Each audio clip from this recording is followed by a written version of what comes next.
in order to understand business models. And please hit me up on LinkedIn if you want. The slides will be distributed later on. Now, the most important thing to be aware of when it comes to technology is really impossible to predict. And lots of people have gotten in trouble by trying to predict the trajectory of technology. So what we're going to look at here is possibly something impossible, that we may or may not get it right, but the point is here, we have to keep trying. So what I'm going to talk about is really how digitization, it reshapes the way people connect value processes to the use of technology. So the first thing to be aware of is something we all know, but I borrowed a slide from my good friend Jung Jin-Yu to basically explain that back in the 70s or up until around the 90s, we had this what's called islands of automation, that you had computing, communication and production was completely separate. If you wanted to compute, you used an IBM mainframe. If you wanted to communicate, you used one of these IBM typewriters with a ball in. And if you wanted to produce stuff, then you had the production floor. And these things were only connected with humans who carried paper around. And of course, what happened with the smartphone and telecommunications networks is we converged the computing and the communication. So now we no longer see any big difference. We can do all sorts of interesting stuff with that distinction. But production is still sort of a relatively separate, although it gets increasingly digitized. But what's beginning to happen, and very interesting, is, and of course why you talk about Force 4.0 to mirror the distinction that's called Factory 4.0, is really that these things are blending in ways that are unexpected. And this means that there's more and more need for us to understand what is really digitization and what particular technologies do we talk about. So back in 2019, I did some work. So I spent 25 years working at London School of Economics, and as part of that work, I did some work with a law firm where we did a report trying to understand this. So the report is available, anybody can download it. But the main idea was that we tried to distill what are the technologies that are coming. And we distilled those in 5 categories. So 5G and IoT is one, AI is another, all sorts of aspects of autonomy is a third, hybridity, the relationship between the physical and the digital, is a fourth, and blockchain is a fifth. And so some of the talk today is really going to try and tie these aspects into the understanding of what possibilities we have. Because the TLDR, as it's called, too long didn't read, the TLDR of my presentation is really that the future is a combination of all of these, and really the assumption that all technology configurations will be ones where there's just a smartphone and a shaven monkey poking at it is probably not the right one. So, and it's also quite obvious that the current companies that are dominating smartphone and other types of innovation, they are mostly a duopoly, and they're mostly concerned with consumer innovation, consumer-facing innovation. But my understanding is very basic that B2B innovation is what's going to drive the next 10, 20 years.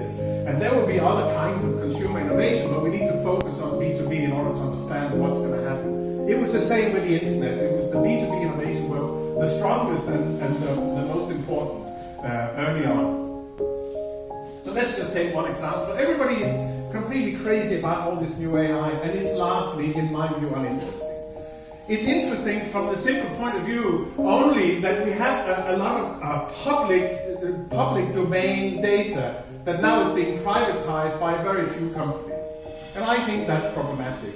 The other thing is it's all based on consumers enjoying themselves. It's just opium for the masses. That's all it is for now. The use cases for the use of this technology is not going to be in the consumer space. It's going to be when companies can use it for something sensible. And as we also heard earlier today, it will not be ChatGPT doing all sorts of stuff. It's fun. Like all of this is generated by some machinery.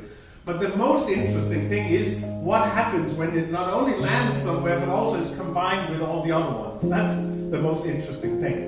Another example we have studied for many years now is transportation. And the whole idea that once you suddenly have the notion of some form of autonomy, suddenly this will reshape. And it will not reshape how we drive, it will reshape how money is made by people who are paid to drive. So of course the lorries will be much more interesting and taxis will be much more interesting than us having a self-driving car. But the point is here that already transportation of various forms have been changed by this notion. For example, as we can see in Locarno factory, where the robots are picking stuff for e-commerce. And so I think this idea of us being able to predict this is naive. Elon Musk, the man-child that is Elon Musk, has now kept promising. He had an event recently where he promised all sorts. I mostly call bullshit on it because you can make an automatic golf cart work in a closed space. Yeah, it's called a train. We have those in Copenhagen. It's called the metro. So we have to be careful with all of this. But it's clear that various forms of automated driving and autonomy will hugely reshape the way we think about the world. And so we have spent time thinking about this in terms of the Tesla's architecture for innovation that I'll be, of course, happy to talk to you if you're interested. But it's an area where there are lots of things happening. They're not all equally interesting. In particular, the things that are in the media are probably less interesting than the real potential behind it all. But what is the key message I first want to convey is that the simplest way to understand about digital transformation is it decouples things that before were stuck together and then allow them to be restuck together in a different way. That's it. So here's the example of the early factories. These are the spinning mills in the northeast of England. They were all determined by the power distribution from the steam engine to the individual factory machines. And it wasn't until 80 years after the industrialization that the workers got benefit from technology, and that coincided with the workstations being flexibly designed according to what the need would be, not according to how the technology determined it. Namely, when electrification allowed modular workstations that produced much more interesting layouts in factories. And in the car business, we can say, well, if you have a central petrol or diesel engine, it dictates how the car is designed. Whereas modern electric cars are much cheaper, much less complicated. It's all software, and because you have flexibility of where you put the power. So, as an example of how this reshapes industries, we need to take not a physical industry, but an information industry. Because information industries are those that have been most greatly influenced by digitization. And the one I prefer is the music industry, because I used to be a drummer in a punk band. So I know the music industry fairly well. I've spent years studying it and writing about it. And it's such a good example because we can all visually understand what goes on. So in the good old music business, there was a tight coupling between how you stored the music here, an LP, vinyl, and how you played it on a turntable and how you distributed it in record stores. So what happened is what Alfred Chandler, the industrial economist, called the verticalization of a sector. This is what we call industry sectors. Over time, this stack of plates in the cupboard organizes themselves, so that there's not competition vertically, there's only competition horizontally. So when you make turntables like this Technics S1200 that I have at home, then you compete only with other people that make turntables, or maybe there's some innovation so the cassette player will then compete against you. But up and down the stack you don't compete. And this is a stable situation over a long time, but look what happens when you have digitization. So what happened was the Fraunhofer Institute in Germany, they invented the MP3 compression algorithm that originally was meant to be for the industry. So the encoding was meant for the industry and the decoding was meant for the consumers. It took a very short time before a clever person re-engineered the encoding mechanism, and then suddenly music was set free. The music industry has digitized music. Philips and Sony, they had made the music business digitize music. People in America bought PCs just so they could get free music, and it could be distributed on this blue box, the internet. The internet, particular Napster, allowed people to get music for free. So the business model was one where you make music and the customers take it for free. So that's not a sustainable business model. Only if you're a startup that burned through investors' money. So what did the music industry do? They applied the business model of suing teenagers. The point is there, pocket money versus lawyers' fees, it doesn't add up. So something had to give. And what had to give was Steve Jobs, who took the top 10 executives from the record industry in a room in New York, and he said, I'm going to solve your problem. And they didn't want it, and they shouldn't have done the deal they did, but they were forced to. 99 cents for a song. But look what happened to all the plates? They reorganized themselves. Because what happened was suddenly it was Steve Jobs and his friends from Google and Amazon and others that had the control. But when you have a digital stack, then it's much more unstable. Because what happened? Steve Jobs, he was an old hippie, so he said, people want to own their own music. And then this little Swede came along and said, no, they don't. And they don't. Right? So Apple had to eat this company called Beats Network, not because they had earphones, headphones, but because they had the Beats Network streaming of music that became Apple Music. So the point is there, you had, as you can see here, you had these three very quick step changes in the business arrangement because the stack was digital. And the control moved from the record companies to the operating system owners and then to the streamers. And so if you look at here, this is a student we had many years ago before I started at LSE. He's called Nick Jagger. He started at LSE as a student and he left after 2 years into his undergraduate. And he was going to try this thing called music, and he never came back, so it must have been all right for him. But you see, he started playing music just when you could start making money, not from playing the music, but sending frisbees out with music printed on it in singles. And now we are back to what was pre-Jagger era, where now the way you make music in Rolling Stones is to play music and sell tickets. The records are just to get people to buy the tickets. In the early days of the Stones, it was the other way around. You had concerts to make people buy the records. So you have a business model that's completely changed upside down. And here you can just see 45 million in 1991 for a record contract for Rolling Stones. Nowadays, they have to stream 300 times to get $1,000. So it's ridiculous. So the value is being bled out of the system and we get music for free because any digital innovation, all the excess value will always be if there's not a market failure, then all the excess value will be pushed to the end consumer. So we're the ones enjoying all of this. Musicians are working for free, and increasingly we can just get it done on a bit of AI. We don't need all that plonk. We don't need humans to make it. So if we look at this evolution over time, then you see these stacks are changing very quickly. But what really changes, and this is my main message here, if you try to understand business model change without looking at the distinction between service, organization, and infrastructure, then you're not understanding the foundation. Because really what happened here is you had one infrastructure, namely freight, that was replaced with the internet. And once the internet was the infrastructure, things could happen extremely quickly in succession after each other. And the argument I'm going to make is actually, well, maybe there's another disruption that we're going to see later. So here we can really dig into the distinction between the organization and the infrastructure.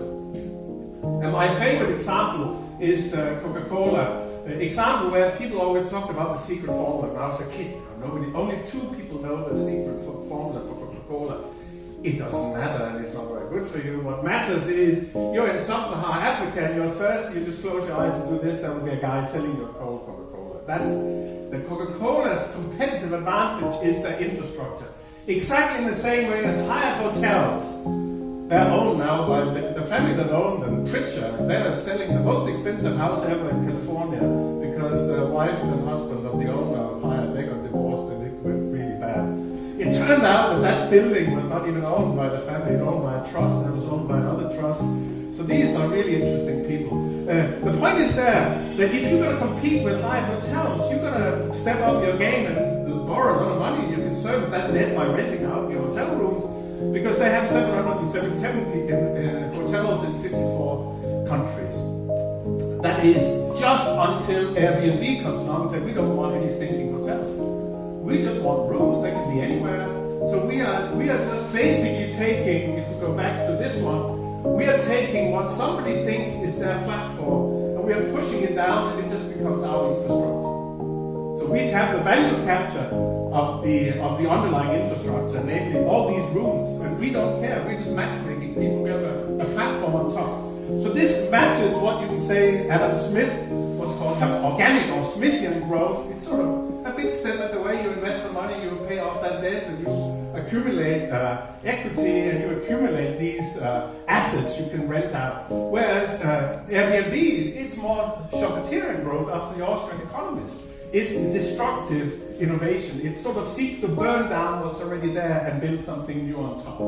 And that leads us to the next issue that's extremely important. Namely, really the fundamental understanding of how supply and demand relationships have changed over the centuries. So in the old days, nobody had anything. Out of a million Brits, or a million Englishmen, I should say, there was maybe 50,000 that could afford to buy a book. So there was like, nobody could afford anything. So you could get something that was handmade. But of course, the factory society of the 20th century was one where you could buy cheap.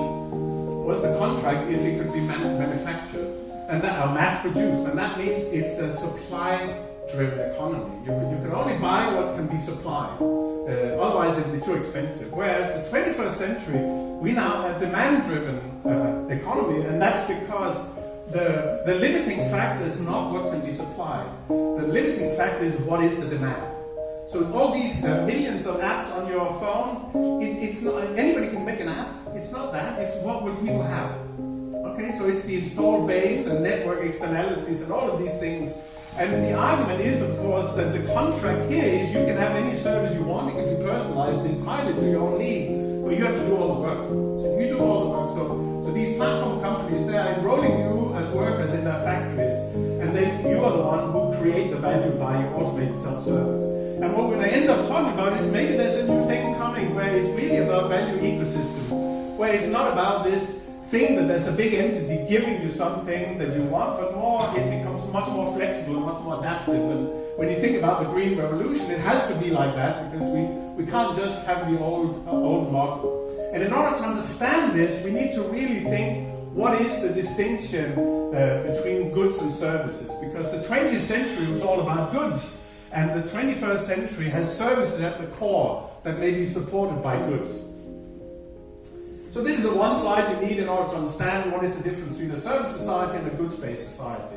In a goods-based society, the ownership of the good is transferred to you. So the shoes are literally your own responsibility. So the service journey, sorry, the pun, is one you create when you walk in your shoes. The mutual adaptation between the shoes and your feet, that's your problem. Your shoes will end up looking like your feet, and to mostly the women in the room, your feet will end up looking like your choice of shoes. So when I was in the 70s, when I was a kid, women in Denmark would have minus heel and big spread for the toes. So all these old hippies, they have really nice feet now, whereas all the ones who chose the really narrow ones, they have very narrow feet. With services, it's not just an adaptation you're responsible for. This is a trend somewhere in India and Bangladesh a couple of years ago where you have a haircut by having your hair burned. I'm fascinated by this, so go and see the videos. But the point is here, you cannot order 3 haircuts, 1 now and 2 to go. You can only have the haircut when the guy who owns the process is there. So my banking service is owned by my bank. And that means the mutual adjustment is much more complicated because you have a digital marriage. You are married to each other. And I have my wife in the room, so I have to be careful when I say, can you put your hand up, Nora? This is my wife, my long-suffering wife. So I always ask, so what is easiest, buying shoes or being married? And everybody is agreeing it's probably easier to buy shoes.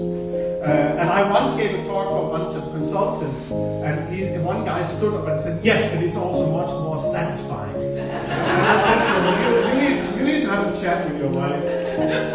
So the problem is, that's why most companies are in trouble, because they think they're selling shoes. They're talking about products, and so it's something they can just package and give, and what they're really selling is a marriage. And that means you need to be careful about the symmetry in a marriage. You can't just say it's on your conditions. So when we were having our wedding trip, our honeymoon trip to Fiji, Vodafone called me at 4 o'clock in the morning asking me if I wanted a new phone.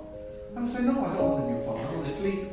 Whereas when I had my phone contract stolen, my account stolen, it took me a year, almost 8 months to get it back and to get the money back. They didn't care. It was not important for them. So the problem we have here is, the way to understand that is, well, what they need to do internally, the business model is you employ a lot of people who have empathy for the consumer and try to say, what would they actually want?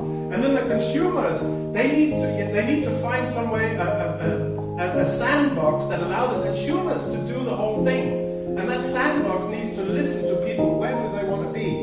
And how can we engage them to do the work so they get where they want to be? And even worse, the consumers could decide that you're shit at your job. So all the consumers can talk to each other and say, well, this is not a really good sandbox, we should go somewhere else.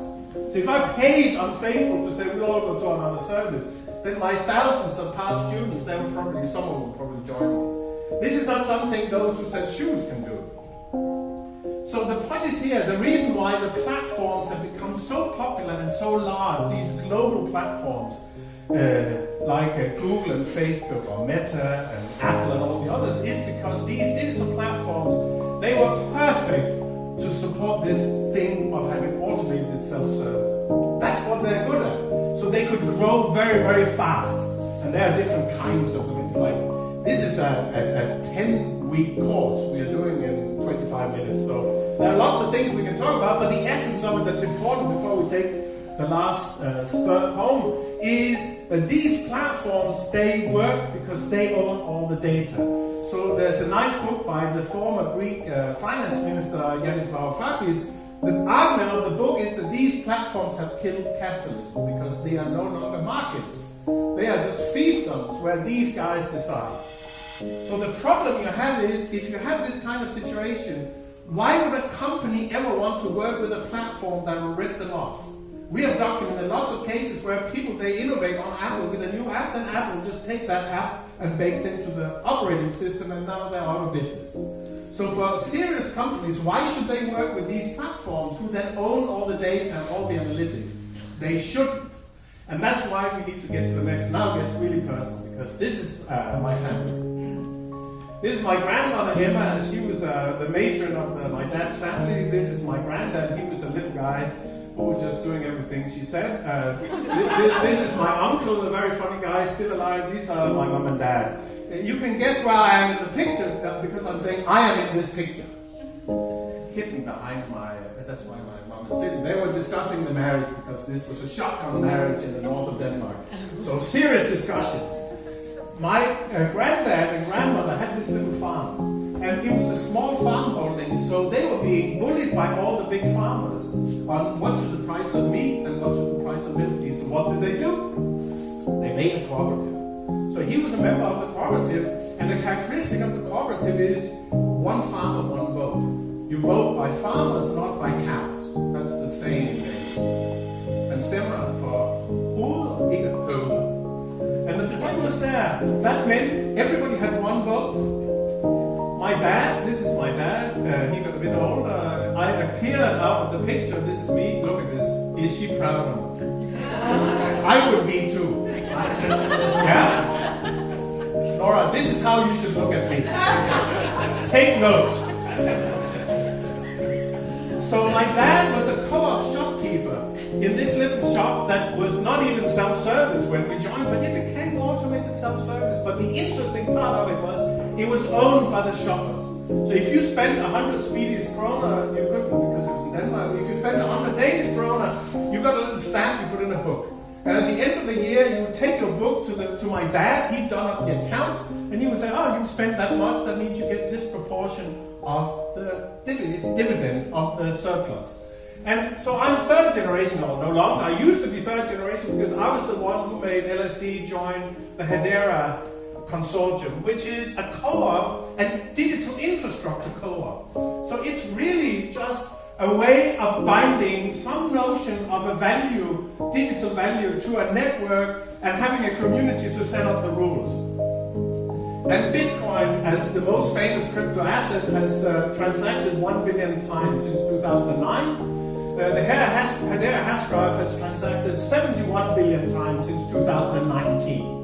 So this is like a third generation blockchain technology that allows us to invent things that have digital value. And this is important because this is an infrastructure that again can help disrupt how companies can work together in a more fair manner, because all coins are equal, all network nodes that help validate transactions are equal, and all community members are equal. So little LSE here, me and one other guy, Tom from LSE, we joined. And then there's Google, they have lots of people, IBM have lots of people. We have one vote each. And the interesting thing is that the 4 years I was a member of that council, we never had any votes because we all agreed. Yeah, it was consensus by discussion. So the point is here, so what is this story about? Well, the story is about how the internet has changed. Because the internet was originally something where you could democratize reading information. So BBC had some information, we put up a web server, everybody could read that information. And its decentralized ownership of web servers, it was highly decentralized. I put up a web server at a research lab, I worked that after my PhD. I could take it down and put it back up again. I could do whatever I want. I could share my data, but it was only reading. Web 2 was, now you could both read and write. It started with blogging and ICQ and others. Now it's social networks. But because when you want to do other things than just, for example, commerce, than just reading and writing and also transacting, then it matters to have institutions. So we have built these centralized ownership institutions of these digital platforms that becomes the trusted third party. So if I buy a lawnmower from you, I know I'm going to get the lawnmower or my money back because eBay will guarantee that or Amazon will guarantee that. The problem is the unanticipated consequences here is they have completely taken over. They're distorting markets. So to the extent that companies that are not these platform companies, they are screwed over. So that means people have then formulated this Web 3, where you not only read and write, but you also own. So the idea of decentralized ownership and control over rights-based networks. And if you're interested in this, you should read Chris Dixon's book. It's very good. He has reinvented these three terms. I coined them way earlier than he did, but I'm not a venture capitalist from Andreessen Horowitz, so who cares? But it's a very nice book that explains why is that important. So the idea is, of course, in Web 1, you had organizational silos, and that was fair, but you're on your own with your own website. Web 2 was really good for the consumer because we get very good high-quality services, but it's unfair because the winner takes almost all. And the idea is this hypothesis, maybe we can have something that's both collective and fair, get the best of both worlds. So in the case of the music business, you could easily imagine setting up a very simple system by which musicians use one of these internets of value networks to set up a little contract that says, if you want to use my piece of music for an ad for cars, then it costs this. If you want to listen to it, then it costs that. It would be very easy to do, and you could do that in a way so you operate with other musicians, you collect your catalogs together, you can do all sorts of things without having to rely on one centralized platform. And this is particularly strong for B2B networks. So I have a project funded by one of the research groups under the Hedera organization, where we are producing a business model canvas for tokenization. So how can you create new kinds of tokens? So once we're done with that, I'll be happy to share. So I'm just on the home stretch now. Have I got 2 minutes more? Yes. Where's the boss? The boss is there. Good, thank you. So if we look at these 5 kinds of technology, the most interesting thing is that all 5 of them can lead to new services production in any sector they engage in. You can think of all sorts of stuff, and a lot of the examples we've seen throughout the whole day relates to all of this. The second is, well, one of the key things you need to understand when you want to operate with others in B2B ecosystems is how you organize your control points. Because what happened in the music industry was that the music executives who thought they were the bosses, they turned out not to be the bosses anymore. It was Steve Jobs who was the boss, because he owned the operating system. And if you want to look at why is Mark Zuckerberg so keen for all of us to go with a pair of VR glasses on, it's because he doesn't own the iPhone operating system. So he always has to be the slave of whatever rules Apple set. He wants to set his own rules. So he wants to have a stack where he decides. So these organizational control points that we've been studying for decades, they are really important to understand the battle between companies over control of the value flow. And the last one, it's the most important one, that the standards and infrastructures that will guide the next 20 years, they will contain combinations of these. So it's extremely important that these are fair and they don't distort competition. So as a last slide, if you read the report, you'll see what I thought was interesting 5 years ago about new kinds of business models. They are now deeply uninteresting. and it will be fun, you can laugh at it. But the point is that it's a lot easier to predict that these 5 technologies will be leading the next 20 years. We know that. We can see the investments in the technology. How these combine to make new business models, we have no clue. In the same way as researchers who looked at the early platformization, they said it'll all be fine. There won't be any monopolies or duopolies. Yeah, now we have like 5-7 companies across 2 or 3 regions that controls everything. And apart from Ian and his Spotify and SAP, all of them are not European, which is very sad. So the only way to deal with this is not to try and read whatever I predicted here, which didn't come through, but is to experiment. Because the only way forward is constant experimentation. The last slides, you can have the slides downloaded later. I have some books you can read. You should read books. That's very good for you. There's some reports. There's an interview with me and a guy called Max Walker-Williams where there's a 2-hour. It's the most impact I've ever had as an academic. About 70,000 people have seen these videos. I never had that many people look at anything I do otherwise. It's like 100 people see something. So this is about the future of tokenization of blockchain, and some old videos done more than